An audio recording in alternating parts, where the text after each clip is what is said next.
The Habit of Telling Lies. 7 Tips to Give It Up by Indra Raj Pathak. What a paradox. Lying for others is correct, but lying for self is wrong. The habit of telling lies has become an inseparable part of our life these days.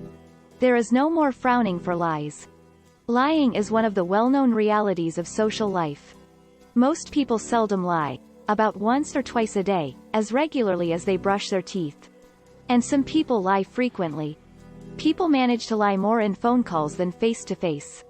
You often meet with people who build the castles of lies, but if verified, they say to have made them of sand on the beaches. Professor Bella DePaulo has found in her study that lies had become a part of everyday social life. While some lies ruin relations and end trust, others perform essential interpersonal roles, like easing over problematic situations or guarding delicate selfhood. Most parents raise kids on sayings like, "Never tell a lie." Unfortunately, the children observe their parents disobeying their own dictates. People who act with total fairness in every circumstance are everyone's curiosity. Many of us lie to some level to escape irritating disputes in relations. People don't want to hear the naked truth. You're gaining weight. You look terrifying in your new suit. The stupid jokes or friendly lies we offer each other in passing, such as, "I'm fine, thanks," or, "No trouble at all." An official lie cheats, freely sending a false impression. Even these expressions researchers do not include in the category of lying.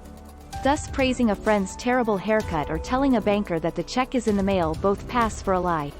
During vacation, I went to a famous tourist place with my family. We were coming out of a cafe. A man in his 50s approached us and begged for money to buy medicine for his seriously sick wife. We did not believe his theory and gave no money. The next day, I saw the same man's picture in the Morning Post with a piece of brief news: a woman lost her life without medicine. I was feeling guilty. While parenting kids, I told white lies very often.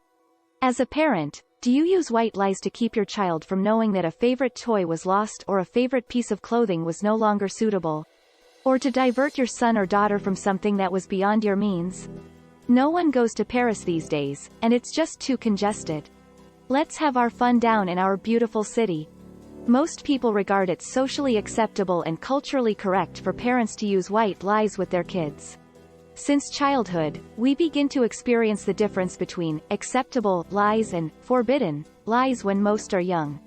When we lie about having stolen something from a friend or a store or about our grades or behavior, we learn to use white lies to protect ourselves from punishment. We tell a boss that we have a fever and take a sick day when we want to hang out at home. The lessons we learn about the limits between truth and outcomes at a young age are ready to stay with us for a lifetime. Quite strangely, we deal with lying in society. Suppose you're lying to spare others harm or pain. In that case, that's considered pro-social lying and acceptable. But if you're lying to keep yourself out of difficulty, that's anti-social lying and forbidden. Following tips can definitely help you to give up the habit of lying. 1. Be yourself, not an imposter. Sometimes people lie because they think their true feelings about something will lead to rejection. The dilemma is that by hiding what you really think or feel, you're not giving people the opportunity to know the real you. What happens is that you then feel the need to maintain a facade to maintain those relationships. By being honest, you'll be able to be who you truly are without feeling the need to hide. Because self-disclosure is an integral part of close relationships, imposter makes it tougher to develop meaningful relationships with other people. You can only be sincere when you are perfectly natural with your feelings and experiences. When you lie about the past or present, it makes it challenging to be open with others. One meaningful way to quit lying is to recognize the conditions that might move you to lie and invent alternative ways to deal with it. So what are some replacements that you can apply in place of lying? 2. Lying makes you stressful. Telling a lie might instantly answer a problem, but keeping a lie is stressful and leads to long-lasting problems. Even small lies can swell and become more widespread than you thought. It is easy to neglect how much it takes to have the habit of lying when the effects are momentarily convincing. Some experts even hint that telling lies can cause critical damage to your health and well-being. People who reduced their lying got subsequent developments in their health. In comparison, more research is required to know the relationship between lying and stress. But one thing is apparent. The less you lie, the more relaxed you feel. 3. How do you feel when cheated? Reflect on impartially how lying is affecting your life and others. Suppose you are telling lies for your profit or influencing others. In that case, you will probably feel a fall-off in the quality of your intimate relations. Sometimes when you rightly understand the wrong that lying can do, you'll scarcely trust it in the future. Lying may not cause bodily hurt, but when it serves to deal with other people's behavior, it affects their free mind and their power to make decisions based on truth. 4. Don't create false impressions to please others. Suppose neighbors, colleagues, or family members ask inquiring questions about your personal life. In that case, you might feel prompted to lie and get them off your back. At the same time, you must not forget, you aren't required to give everyone open passage to your life. You don't have to lie not to share details you'd preferably keep secret. Instead, try a gentle refusal, such as, "I don't think it proper to discuss." Once you take a bold decision, they will not ask you and respect your decision the second time. Moreover, they will feel safe in your company to share their personal life without fear of disclosing them to others, and you will win their trust. The more you delay in revealing the truth, the worse the situation becomes. Say you want to break up with an accidental companion, but you're finding it challenging to begin the chat. Instead, you give reasons like, "I'm going out of town for work this week," or, "I'm busy in an official meeting," whenever they try to make a date. From your viewpoint, this is a more sensitive way of declaring you don't want to see them. In truth, you're just holding the breakup process. They might slip to understand your hints, stay engaged, and have a more challenging time when you move to the point of breaking up. Consequently, your intention to hurt them less could end up causing them more pain. 5. Analyze the reason to tell a lie. If you lie because you think the truth will upset someone or cause harm, ask yourself what the most unfavorable outcome would be if you decide to tell the truth. Perhaps, it's not as severe as you imagine. Maybe you exaggerate your achievements at work because you believe you're less successful than your friends. Or, perhaps you don't tell your spouse about your meeting with an ex because, even though you have no intention of lying, you bother about what they think. People usually catch the habit of lying from a very early age.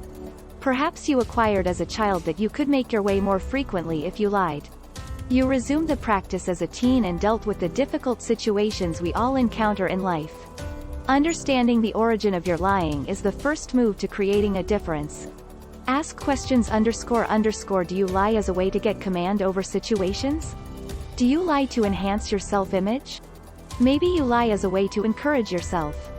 Telling the truth is often very difficult due to fear of being undervalued, underestimated and disrespected. Lying to others, and sometimes to yourself, stops you from facing uncomfortable situations and feelings. You become less confident after telling a lie every time.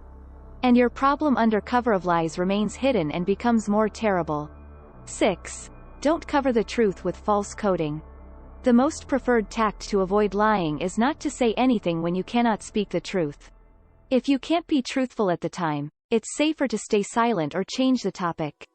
You are free not to answer particular questions or disclose information you don't feel like reporting. It might make things a little uncomfortable, but it's still better than telling a lie. Avoid situations that make you feel you have to say something untrue. Significant group conversations in which everyone boasts about successes can excite you to keep up by lying. 7.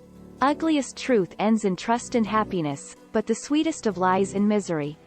It is possible that telling the truth will put you in a type of situation you've always avoided by telling lies. You'll have to confess when you didn't obey the rules, acknowledge that you are jobless, or admit that you couldn't answer all the questions. You will find it better to face the uncomfortable consequences of telling the truth than lying, because it strengthens your character and creates faith in other people. Prepare to deal with other people's reactions. Maybe hearing the truth lets someone make an adverse remark or respond you may not find pleasing. But definitely, it will make you happy for telling the truth rather than using the shortcut of lying. It would be best to win the confidence of people who may not believe you at first. If somebody has caught you lying a lot to a particular person, it may take a while before they think you are telling the truth. Keep working at it since the only way in the world to gain back trust is to keep being honest. The takeaway: the habit of lying is wholly merged with our character. Hardly any one of us remembers when we learned about the idea of the white lie.